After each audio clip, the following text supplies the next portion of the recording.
ಶರಣರು ಮಾಡಿದ ದೊಡ್ಡ ಕೆಲಸ ಈ ಸಮಾಜಕ್ಕೆ ಅಂತ ಕೇಳಿದರೆ, ಒಂದು ಅನ್ನ ಮತ್ತು ಅಕ್ಷರ ಇವೆರಡನ್ನ ಎಲ್ಲರಿಗೆ ದಕ್ಕಿಸಿಕೊಟ್ಟಿರ್ತಕ್ಕಂಥ ಕೆಲಸ ಅವ್ರು ಮಾಡಿದರು. ಪ್ರಥಮ ವಚನಕಾರರಾಗಿರ್ತಕ್ಕಂಥ ಜೇಡರ ದಾಸಿಮಯ್ಯನನ್ನು ಕೊಟ್ಟಿರ್ತಕ್ಕಂಥ ಸಮುದಾಯ ನಿಮ್ಮದು.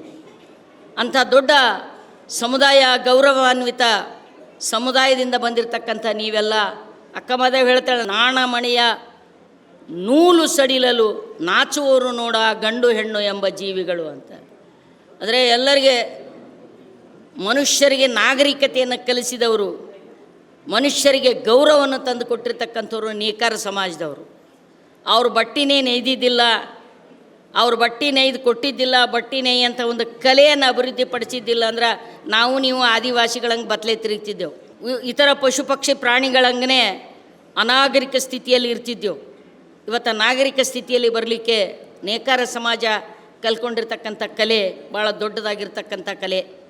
ಸೊ ಆ ಸಮುದಾಯದಿಂದಲೇ ಬಂದಿರತಕ್ಕಂಥ ಜೇಡರ ದಾಸಿಮಯ್ಯ ಅದ್ಭುತವಾಗಿರ್ತಕ್ಕಂಥ ಮಾತನ್ನು ಹೇಳಿದ್ದು, ಮಲೆ ಮುಡಿ ಬಂದರೆ ಹೆಣ್ಣೆಂಬರು, ಗಡ್ಡ ಮೀಸೆ ಬಂದರೆ ಗಂಡೆಂಬರು, ನಡುವೆ ಸುಳಿಯೋ ಆತ್ಮ ಹೆಣ್ಣು ಅಲ್ಲ ಗಂಡು ಅಲ್ಲ ಕಾಣ ರಾಮನಾಥ.